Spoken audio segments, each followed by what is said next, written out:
का आगाज़ करेंगे कराची में होने वाले दहशतगर्दी के वाक़े के हवाले से। पाकिस्तान में चीनी इंजीनियर्स के ऊपर हमला कोई पहली बात नहीं है और पहला मौका नहीं है, लेकिन अफसोस की बात यह है कि ये बार बार हो जाता है और बाद में हम इसके मज़म्मती बयानात जारी करते हैं और कहते हैं कि हमने चीनी इंजीनियर्स, चाइनीज़ की पाकिस्तान में जो प्रेजेंस है उनके मफादात के तहफ़्फ़ुज़ के लिए कोई कसर नहीं उठा रखेंगे और मुकम्मल कोशिश करेंगे।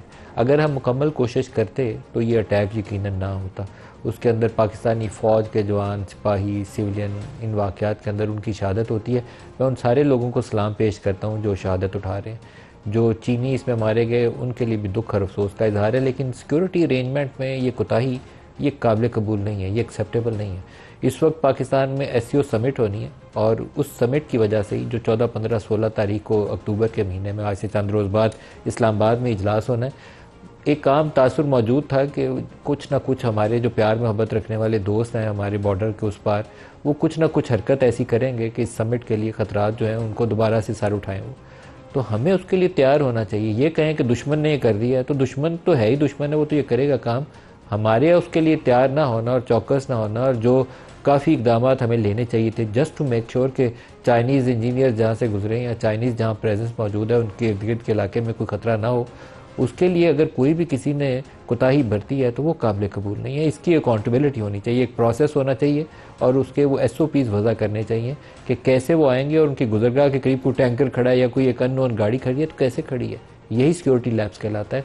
अगर आप इस चीज़ को अवॉइड कर सकते हैं तो फिर ये वाक़या ना होता। और इसमें मैं कहूँ कि खाली फ़ौज को कहें कि फ़ौज ही की सारे सब कामों की जिम्मेदारी, वो दुरुस्त नहीं होगा। जो प्रोविंशियल CTD डिपार्टमेंट्स हैं अगर वो वेल इक्विप्ड नहीं है तो इसके अंदर भी एक हमारी नाकामी है।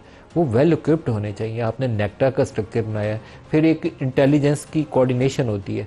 IB के पास कुछ इन्फॉर्मेशन आती है, कोई पुलिस की स्पेशल ब्रांच के पास होती है, कोई ISI MI के पास होगी। एक कोऑर्डिनेटेड मैकेनिज्म होना चाहिए जहां आप इसको प्रोसेस कर सकें मुख्तलिफ ज़राए से आई हुई इन्फॉर्मेशन को, और फिर मेक श्योर करें कि ऐसे टेररिस्ट इवेंट्स ना हों।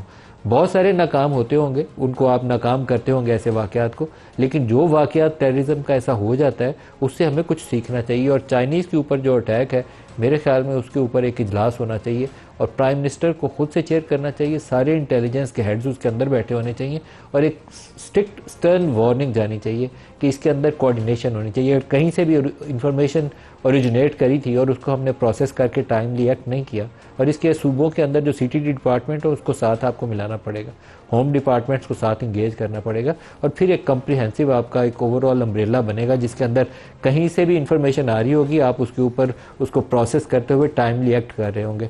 है बहुत काबिल मज़म्मत है और मेरा ख्याल यही है कि हमारे जो बॉर्डर के पास बैठे हुए दोस्त हैं हमें उनकी तरफ नज़र रखनी पड़ेगी। तो कभी कहीं कोई मजीद ब्रिगेड आ जाएगा, कहीं कोई BLA आ जाएगी, कहीं कोई TTP आ जाएगी। हैं ये सारे खारजी हैं। कोई आके मुसलमानों को अपने घर में, अपनी फ़ौज को, अपनी पुलिस को, अपने सिविलियन को मारता है और वो कहे कि मैं इस्लाम का नाम लेकर या कोई इस्लाम की खिदमत कर रहा हूँ या कोई कौम परस्ती का लेबल लगा के आए, दोनों सूरत में काबिल कबूल नहीं है। और इसमें जिसकी जो मर्ज़ी सियासी जमात है, जिसकी जो मर्ज़ी सोच है, इस नुक्ते के ऊपर पाकिस्तान के अंदर कौमी असम्बली से एक मुतफ़िका करारदाद भी आनी चाहिए और आपको सख्त से सख्त जो इक़दाम लेने ना, जो जेट ब्लैक टेररिस्ट जिसके आप कहते हैं, ये वो जेट ब्लैक टेररिस्ट हैं जो पाकिस्तान के मफादात के ऊपर अटैक करते हैं और ये टेररिज्म के ज़रिए पाकिस्तान की जो सिक्योरिटी है, पाकिस्तान के जो इकनॉमिक प्रॉस्पेक्ट्स हैं उनको कंप्रोमाइज़ करने की कोशिश करते हैं। उनको आपको जेट ब्लैक टेररिस्ट डिक्लेयर करना चाहिए और उनका ख़ात्मा यकीनी बनाने के लिए हर एक इक़दाम उठाने चाहिए। दूसरा जो सबसे बड़ा पाकिस्तान के अंदर इस वक्त एक अफसोसनाक सूरत हाल ये है कि एक पॉलिटिकल सिचुएशन ऐसी है जो हमें पता है कि बॉर्डर के पार के हालात क्या हैं। आपको पास गज़ा की सिचुएशन है जहां आज प्रेसिडेंसी में एक सारा दिन ऑल पार्टीज़ इवेंट भी चल रहा था। इशू ये है कि हमें पता हो कि ईरान के ऊपर जंग आने वाली है, फ़लस्तीन की या मिडल ईस्ट की क्या सूरत हाल है, किसी वक्त भी ये जंग आपके हमसाया मुल्क के सर के ऊपर खड़ी नज़र आ रही हो, तो पाकिस्तान की सूरत हाल क्या है? पाकिस्तान की सूरत हाल ये है कि हुकूमत को बहुत जल्दी एक आइनी पैकेज लाने की, PTI वाले बहुत परेशान है और वो जोर लगा रहे हैं कि किसी तरीके से पैकेज ना है। वो उनका ये राइट है इस पर प्रोटेस्ट करने का, क्योंकि उनके ही बंदे तोड़ के ये आइनी पैकेज पास हो सकता है। वैसे दुनिया की कोई साइंस नहीं है कि 211 वोटों वाली हुकूमत जो है 224 पूरा करके वो आईनी पैकेज पास कर ले, उसको बंदे तोड़ने हैं, और वो बंदे सिर्फ पीटीआई के हैं जो तोड़ने हैं, इसके अलावा और कोई बंदे भी दस्तयाब नहीं है। तो वो अगर प्रोटेस्ट करें तो उनका राइट है प्रोटेस्ट करने का। लेकिन क्या महज़ब तरीका और डेमोक्रेसी के अंदर सिर्फ ये एक तरीका यही होता है कि सड़कों पर आके नाचा जाए, या हुकूमत के पास एक ही तरीका होता है कि लोटे बनाकर मुखालफिन को अपनी पसंद के बिल पास करवा ली जाए? इसका मुतबादिल हल ये होता है कि आप इंगेज करते हैं, और इंगेज करके एक कंसेंसस इवॉल्व करते हैं, और जो एक्सेप्टेबल हो मुख्तलिफ जमातों को, उस चीज़ को, उस पैकेज को लेकर आगे चलते हैं। पाकिस्तान में शायद वो जमहूरी कदरें ना सियासी जमातों के अंदर मौजूद हैं, और ना ही हमारी पार्लिमान उसके ऊपर कायम रहने के लिए तैयार है। पूरा जोर इस बात के ऊपर था पिछले 4 हफ्तों 6 हफ्तों से कि किस तरीके से हमने जल्दी से जल्दी ये 63A की डेफिनेशन आ जाए सुप्रीम कोर्ट से, और पीटीआई के हमने 5 से 11 बंदे, क्योंकि जेयूआई ना सपोर्ट करे तो तादाद बढ़ जाएगी, फिर वो बंदे लोटे बना के हमने बिल पास करना है कौमी असम्बली से भी, और लोटे बना के सेनेट से भी इसी तरीके से पास करना है। तो दिस इज़ नॉट एक्सेप्टेबल। ये कौन सी आईनी तरमीम होगी जिसकी बुनियाद ही एक गैर आईनी फेल और गैर जमहूरी फेल के साथ जिसकी की जाए? अली अमीन गंडापुर प्रोटेस्ट करके इस्लामाबाद आए, और अली अमीन गंडापुर उसके बाद गायब हो गए। इस वक्त तो सबसे ज़्यादा अगर किसी की सियासी तौर पर कहें कि पोजीशन कंप्रोमाइज़ हुई है तो अली अमीन गंडापुर की है। हमारी इतला ये है, और वो 100% गलत भी हो सकती है, लेकिन जो शवाहिद हैं उससे ये चीज़ साबित ही होती है कि ऐसे वाक़यात की तरतीब एक हुई है। किसने उसमें क्या रोल प्ले किया है मैं उसको 100% यकीन से नहीं बता पाऊँगा। अली अमीन गंडापुर पहुँचे हैं चाइना चौक में, ब्लू एरिया के अंदर। चाइना चौक में उनकी आमद कैसे हुई, ये बड़ा एक आम सवाल है, क्योंकि रास्ते में खद के खुद की हों, आंसू गैस सेल चल रहे हों, सारे रास्ते ब्लॉक हो, मोटरसाइकिल भी गुजर ना सकता हो, तो अली अमीन की गाड़ियों का काफ़िला कैसे गुजरा?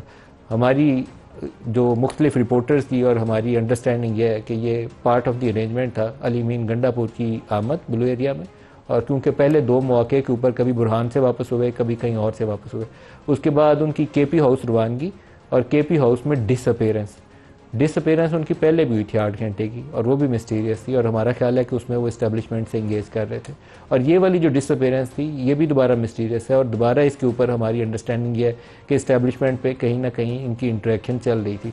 उसमें किसका क्या रोल था ये बहुत कभी यकीन के साथ मैं आपको नहीं बता पाऊँगा, लेकिन इसी अरसे में जब अली अमीन गंडापुर गायब थे, एक बड़ी जो डेवलपमेंट जो 100% यकीन के साथ मैं आपको बता सकता हूँ कि पाकिस्तान पीपल्स पार्टी से नवीद कमर साहब ने उसी अरसे में पाकिस्तान तहरीके इंसाफ के 2 आला अहदेदारों, जिसमें एक तो असद कैसर साहब हैं और दूसरे आई थिंक बैरिस्टर गौहर हैं, इन दोनों से टेलीफोन करके रब्ता कायम किया और इनको आईनी पैकेज के ऊपर एतमाद में लेने की कोशिश की। और इनका जवाब ये था पीटीआई की जानिब से, जो इमरान की पोजीशन है, इन्होंने उसको एक्सप्लेन किया कि हम नहीं चाहते कि मौजूदा चीफ जस्टिस सुप्रीम कोर्ट जो हैं, आप इनको 3 साल की एक्सटेंशन देकर एक आईनी अदालत का सरबराह लगा दें। ये पीटीआई को और इमरान खान को एक्सेप्टेबल नहीं है।